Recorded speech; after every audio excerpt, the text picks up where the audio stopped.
கருணாநிதியோட இயக்கத்துல டிடிஎஃப் வாசன் அவரோட நடிப்புல வந்த ஐபிஎல், இந்த இந்திய தண்டனை சட்டம் அன்றதான் அந்த படத்தோடைய தமிழாக்கம். ஸோ இந்த படம் வந்து பாத்தீங்கன்னா சூப்பராகவே நல்லாவே நடிச்சிருந்தாங்க. உண்மையா சொல்றாங்க, சூப்பராகவே எடுத்திருந்தாங்க.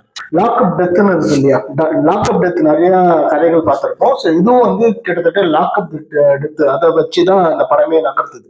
முக்கியமா வந்து பாத்தீங்கன்னாக்கா நம்ம கிஷோர் அவர்கள் வந்து அருமையா நடிச்சிருந்தாரு. அது மட்டும் இல்லாம அவங்களுக்கு மனைவியா வருகிற ரோஹிணி அவர்கள் மேடமும் நல்லா நடிச்சிருந்தாங்க. முக்கியமா அந்த அரசியல்வாதி கெட்டப்புல அவரும் நல்லாவும் நடிச்சிருந்தாங்க. முக்கியமா போஸ், வெட்டிமொழி போஸ் அவர் வந்து சூப்பராகவே பின்னிருது. ஸோ உண்மையாலும் பார்த்தா இது ஒரு நல்ல கதை. என்ன கதைனாக்கா, டிராவல் ஏஜென்சி வந்து நடிச்சிருந்தாரு நம்ம கிஷோர். ஒரு கார் வாங்கி ஓட்டிட்டு இருக்காரு. ஸோ அவருக்கு வந்து 2 தங்கச்சிங்க. அதனால அந்த காரை ஓட்டி அவருக்கு தான் குழப்பு. ஸோ ஒரு கட்டத்தில் கிஷோர் அவருக்கு வந்து அடிப்படுது. ஸோ அடிப்பட்டதோடனே அந்த காரை வந்து வாடகைக்கு விட்டுட்டு அதில் சம்பாதிக்கலாம் அப்படின்ட்டு குடும்ப சூழ்நிலையால வாடகை விடுறாங்க. ஸோ அந்த வாடகை ஒரு காரை வந்து மிஸ்யூஸ் பண்றாங்க யாரு, அரசியல்வாதிங்க. அது என்ன இருக்கோ அது ஒரு தனி கதை. அரசியலை வச்சு மேல இருக்கிற அம்மா வந்து அந்த அம்மா அந்த அவரை வந்து செருப்பால அடிக்கிறாங்க. ஸோ அந்த வீடியோ வந்து வெளியிட்டு அதில் ஒருத்தர் மாட்டுறாங்க. அந்த வந்து லாக்அப் டெத்ல வந்து போஸ் அவர்கள் கொண்டு வர்றாங்க. ஸோ கொண்டுட்டு அதுல வந்து தப்பிக்கிறதுக்காக இந்த காரை வச்சு முயற்சிக்கிறாங்க. ஸோ இது வந்து அதுதான் கதையே. ஸோ அப்படி வந்து ஆரம்பிக்கிறது கதையில வந்து கிஷோர் அவர்களை வந்து மாட்டி விடப்படுது. ஸோ அதுல வந்து எப்படி தப்பிச்சு வராரு அப்படின்றது இந்த கதை. ஸோ அது வந்து டிடிஎஃப் வாசன் வந்து ஹெல்ப் பண்றாரு. உண்மையா சொல்றோம், சூப்பராகவே நடிச்சிருக்காரு. புது படம் மாதிரியே தெரியல, அருமையா நடிச்சிருக்காங்க. இந்த படத்துல வந்து என்ன பண்ணிருக்காங்கன்னா, படம் எல்லாம் நல்லா தான் நடிச்சிருக்காங்க, ஸ்கிரீன் பிளே எல்லாம் சூப்பரா பண்ணியிருக்காங்க. ஆனா இதுல வந்து இப்ப இருக்கிற காலகட்டத்துல வந்து சினிமாவில் வந்து ரியாலிட்டியை தான் அதிகமா விரும்புறாங்க.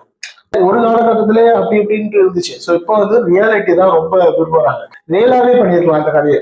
கடைசியா வந்து எப்படி ரியலான எப்படின்னாக்கா, இந்த கடைசியா வந்து யாரு சாவா, கிஷோர் அவர்கள் தான் சாவாங்க. ஏன்னா அடிச்சு லாக்அப் டெத்ல போட்டு தள்ளிட்டு ரியாலிட்டியா கொஞ்சம் பண்ணியிருந்தாங்க. ஏன்னா இதுக்கு முன்னாடி வந்து ஜெய்பி படம் அது எல்லாருக்குமே சூப்பரா பேசும் பொருளா இருந்துச்சு. ஸோ அந்த பேருக்கு அதையே அது மாதிரி பொண்ணு வந்து கடைசியா வந்து ஒரு ரியலா கொடுத்துருந்தாக்க இந்த படம் வந்து கண்டிப்பா ஒரு பேசும் பொருளா இருக்கும்.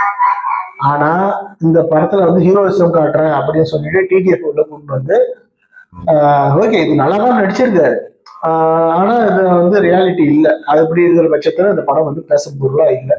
ஸோ நல்லாவே பண்ணியிருந்தாலும் சில காரணங்களால இந்த படம் வந்து பிரபலமா ரீச் ஆகல அப்படின்னு தான் சொல்லலாம். ஏன்னா ரியாலிட்டியை கொண்டு வந்தா கண்டிப்பா இந்த படம் வந்து பேசும் பொருளா இருந்தது. கடைசியா வந்து இந்த படத்துல வந்து சொல்லியிருக்காங்க யாரு லாக்அப் எடுத்தாங்கன்ற விவரம் கொடுத்துருந்தாங்க. ஸோ அதெல்லாம் வந்து நல்லாவே பண்ணியிருக்காங்க. ஸோ இன்னும் இப்ப இருக்கிற ஜென்ரேஷன் வந்து பாத்தீங்கன்னா புது நடிகர்லாம் வந்து எடுத்த உடனே ஆக்ஷன் படம் இறந்தது வந்து தவிர்க்கணும். நல்ல ஒரு பேசிக்கான கதை. இப்போ வந்து மணிகண்டன் அவர்கள்லாம் பாத்தீங்கன்னாக்கா சூப்பரா ஒரு சூஸ் பண்றாங்க. எடுத்தவொடனே ஆக்ஷனுக்கெல்லாம் போகல, அதுக்கான கதையை தான் கொண்டு வராங்க. அது நான் ஒரு நடிகன் என்றதை வந்து நிரூபிக்கணும் இப்ப இருக்கிற காலகட்டத்துல. ஸோ நடிகன் என்றதை நிரூபிச்சுட்டு தான் அதுக்கப்புறம் தான் நீங்க வந்து ஆக்ஷனே போகணும். ஏன்னா வந்து தொண்ணூத்தொட்டு அப்படிதான் இருக்கு. நம்ம தளபதியே வந்து அப்படிதான். ஆரம்பத்துல வந்து பாத்தீங்கன்னா லவ் சப்ஜெக்ட், சாஃப்ட் கேரக்டர் அது மாதிரி தான் இருக்குது. அதுக்கப்புறம் வந்து பாத்தீங்கன்னாக்கா ஆக்ஷன் படமே இறங்கினாங்க. ஸோ இப்ப இருக்கிறவங்க வந்து எடுத்தவொடனே ஆக்ஷன்னாக்கா நீங்க வந்து ஒரு நடிகரை வந்து நடிகனா வந்து உங்களை ஏத்துக்கிற மாதிரி சில விஷயங்கள் பண்ணுங்க, கண்டிப்பா தமிழ் சினிமா உங்களை கைவிடாது. ஸோ நல்ல படமா வந்திருக்கணும், அவார்டு வாங்க வேண்டிய படம் சில காரணங்களால பேசும்போதெல்லாம் ஆகல. இந்த வீடியோ பிடிச்சிருந்தா லைக் பண்ணுங்க, ஷேர் பண்ணுங்க, கமெண்ட் பண்ணுங்க, மறக்காம சப்ஸ்கிரைப் பண்ணிச்சுங்க. அடுத்த ஒரு வீடியோ சந்திக்கலாம். டாடா பாய்.